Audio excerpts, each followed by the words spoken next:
Hello అండి, అందరికీ welcome to Padma Prasad blogs. ఈరోజు నేను రస్కులతో హల్వా చేశానండి. భలే ఉంది, చాలా ఈజీగా కూడా అయిపోతుందండి. కావలసిన పదార్థాలు 8 రస్కులు, పావు కప్పు పంచదార, కాచి చల్లార్చిన ఒక చిన్న కప్పు పాలు, అలాగే 2 స్పూన్ల నెయ్యి, చిటికెడి యాలకుల పొడి, కొన్ని జీడిపప్పు. ఎలా చేయాలో చూద్దామా? ముందు రస్కులన్నీ కూడా ముక్కలుగా చేసేసుకొని చక్కగా మిక్సీ జార్లో వేసేసుకొని మొత్తం అన్నీ పౌడర్ లాగా చేసేసుకోవాలండి. ఎక్కడ ముక్కలు లేకుండా చూసుకోండి, బరకగా చక్కగా వస్తుంది. ఇప్పుడు స్టవ్ ఆన్ చేసుకొని ప్యాన్ పెట్టుకొని కొంచెం నెయ్యి వేసుకొని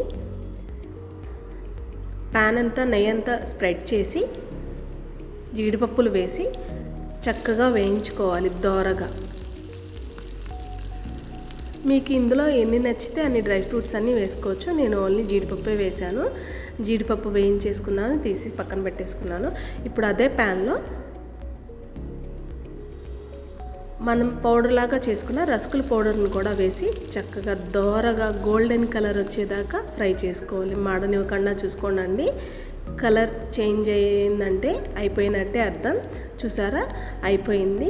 ఇంకా వేయిస్తే కనుక మాడిపోతుంది, సరిపోతుంది. ఇప్పుడు దీంట్లో మనం కాచిన పాలు ఉన్నాయి కదా, అవి పోసుకుందామండి.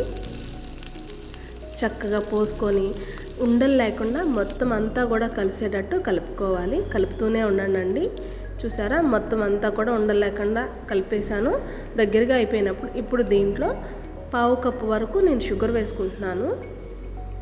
మీ టేస్ట్కి తగ్గట్టు మీరు ఇంకా స్వీట్ తినాలనుకుంటే ఇంకొంచెం వేసుకోవచ్చు. షుగర్ కూడా కరిగేదాకా కలుపుతూనే ఉండాలండి. మొత్తం చక్కగా ప్యాన్కి అంటుకోకుండా మొత్తం కూడా మొత్తం కలిసిపోయింది కదా. ఇప్పుడు ఇంకొక 2 స్పూన్ల వరకు మనం నెయ్యి వేసుకొని నెయ్యి కూడా నేతిలో మొత్తం అంతా కూడా కలిసేటట్టు కలుపుకోవాలి. ఈ స్వీట్ చాలా ఈజీ అండి. 10 నిమిషాలు మనం టైం స్పెండ్ చేస్తే వేడివేడిగా మనకి ఎప్పుడైనా స్వీట్ తినాలనిపించినప్పుడు చాలా త్వరగా అయిపోతుంది. అలాగే నేను దీంట్లో వేయించిన జీడిపప్పు, కొంచెం యాలకుల పొడి కూడా వేసుకొని ఇంకొకసారి కలిపేసుకుంటున్నాను. మన ఇంటికి ఎవరైనా చుట్టాలు వచ్చినప్పుడు కూడా ఇమీడియట్గా చేసి పెట్టచ్చు. వాళ్ళు కూడా ఇష్టంగా తింటారు. అంత ఈజీగా ఉంటుంది, అంత టేస్ట్ ఉంటుందండి. అయిపోయింది, ఇంకా స్టవ్ ఆపేసుకొని సర్వ్ చేసేసుకుందాము. అంతే అండి, రస్కులతో చేసిన హల్వా రెడీ అయిపోయింది. నా వీడియో కనుక మీకు నచ్చితే కనుక లైక్ చేయండి, సబ్స్క్రైబ్ చేయండి, నన్ను ఇలాగే సపోర్ట్ చేయండి.